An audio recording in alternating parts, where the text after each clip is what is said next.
નમસ્કાર, હું મિત્રાથી જાડેજા ભાવનગર જિલ્લામાંથી આવું છું. અમે શ્રી ધન્વંતરી આયુર્વેદા કોલેજ વીરપુર કોયડમ અભ્યાસ કરીએ છીએ. વિદ્યાર્થીઓ બધા મેડિકલ કોલેજના સ્ટુડન્ટ અહીંયા ગુજરાત આયુર્વેદ યુનિવર્સિટી જામનગર ઉપસ્થિત થયા છીએ. અમારો પ્રશ્ન એ છે કે છેલ્લા 6 મહિનાથી અમારી કોલેજ બંધ છે, સીલ કરવામાં આવેલી છે.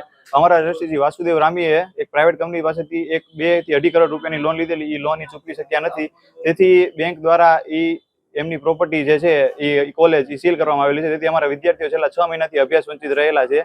તો અમે લોકોએ ગાંધીનગર સચિવાલય આયુષ મંત્રાલયમાં ફરિયાદ કરી, છતાં તેમને અમને એવું કહેવામાં આવેલું કે તમે ગુજરાત આયુર્વેદ યુનિવર્સિટી જામનગર જઈને વાઇસ ચાન્સેલરને તમે તમારી આ ફરિયાદ છે રજૂઆત મૂકો અને એ તમારી સમસ્યાનો હલ કરશે. હવે અત્યારે અમારી શ્રી ગુજરાત આયુર્વેદ યુનિવર્સિટીના વાઇસ ચાન્સેલરને આટલી વિનંતી છે કે અમારા વિદ્યાર્થીઓનું ભાવિ બગડે ને એ પ્રમાણે તમે લોકો અમને બીજી કોલેજમાં ટ્રાન્સફર આપવા વિનંતી. અત્યાર સુધીમાં અમે લોકોએ ટોટલ 2,71,000 રૂપિયા ફી ભરેલી છે અને મેડિકલ કોલેજના વિદ્યાર્થીઓ જેવી પ્લસ આ મેડિકલ કોલેજનો સ્ટુડન્ટ કેવો હોવો જોઈએ? મેડિકલ કોલેજ એટલે ગુજરાતની એવી કોલેજો કે જેમાં કેમ્પસમાં જ બીજી હોસ્ટેલની બધી રહેવા જમવાની સુવિધા હોય છે, પણ અમારી કોલેજમાં રહેવા જમવાની સુવિધા અને હોસ્ટેલની સુવિધા નથી.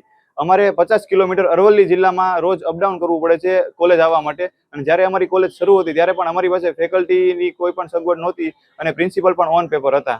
તો મારી સરકાર અને ગુજરાત આયુર્વેદ યુનિવર્સિટી વીસીને આટલી વિનંતી છે કે અમારી કોલેજનો કોઈ પણ નિર્ણય કરવા વિનંતી. અમારા આગામી પગલા, હવે જો અમને કોઈ પણ ચોક્કસ નિર્ણય નહીં મળે તો અમારે છે ને હાઈકોર્ટના દરવાજા ખખડાવવા પડશે.